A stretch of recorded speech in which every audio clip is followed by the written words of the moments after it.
has put forward. 8 can't wait.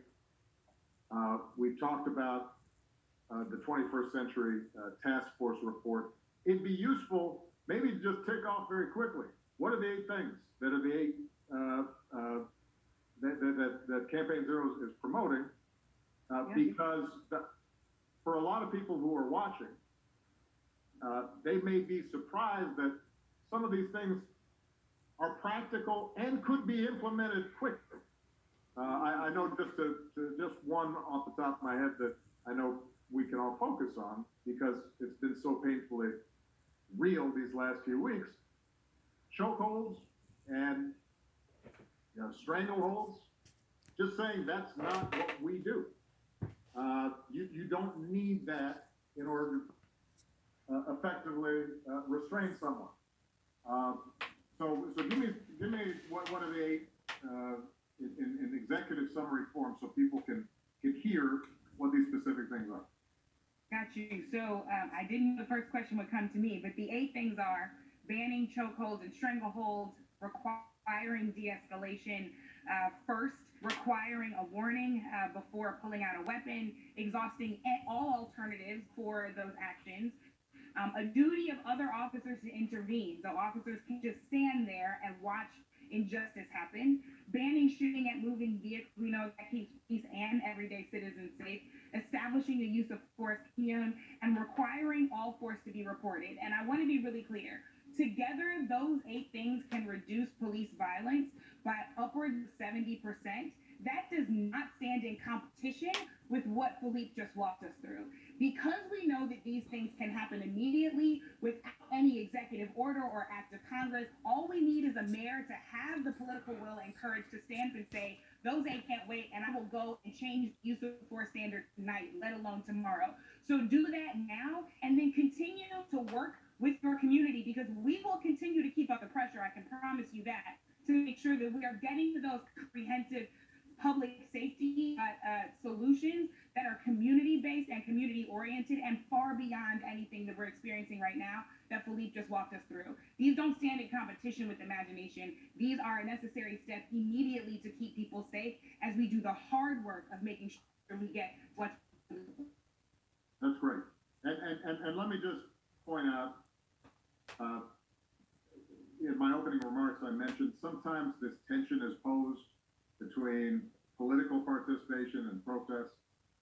Philippe's an example of why you have to participate politically, because if you are on the street protesting and making demands, having somebody on the city council who can follow up and respond and advocate and deal with pushback and is in the room when budgets are made and is advising mayors on how they're going to negotiate the next collective bargaining contract with the police union.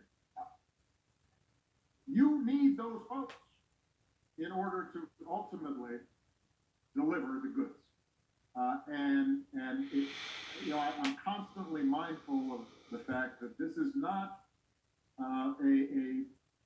an either-or thing, and there's so many ways, all of which are necessary to make a difference. When Rashad talked about the cultural element of this, Dr. King, this may be apocryphal, but I think somebody mentioned to him, just having an anti-discrimination bill, an anti-lynching bill, that's not going to change hearts and minds. He said, no, it won't, but it'll maybe stop me from getting lynched, and that's important too.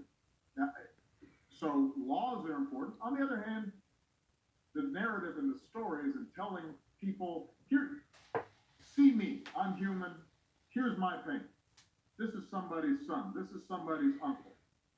Here's the story that you need to understand about our background and our community. How do we break down stereotypes, as Eric Colbert eloquently talked about? That's the work of a lot of people. So some are going to be on the streets protesting. Some are going to be running for office. Some are going to be writing. During this week, I picked up and reread The Fire Next Time. It is frightening to notice how James Baldwin can lay out a reality 50 years ago that sounds like it was written yesterday. And that's activism, that's work, that's participation. So I worry sometimes that, as we debate strategies, people start thinking there's one way of doing things. We all have a role to play, we all have a part. The more specific we are, practical, in the short term, as well as visionary in the long term, the better off we're going to be. But with that, I'm going to be quiet because you don't need to hear from more old head stuff. But I just want to say how much I appreciate all of you. And Michael, I'm assuming that the conversation is going to continue. Yes, sir. Let me go ahead and jump in and thank Brittany for the masterful moderation and for all the wisdom and hard work that was on display. I'm now going to turn it over to our Deputy Director for Network and Partnerships at My Brothers Keeper Alliance, Nicole Fields, who's going to take a couple questions from our MBK communities. So not everyone watching has an opportunity to ask questions, but our MBK communities do. So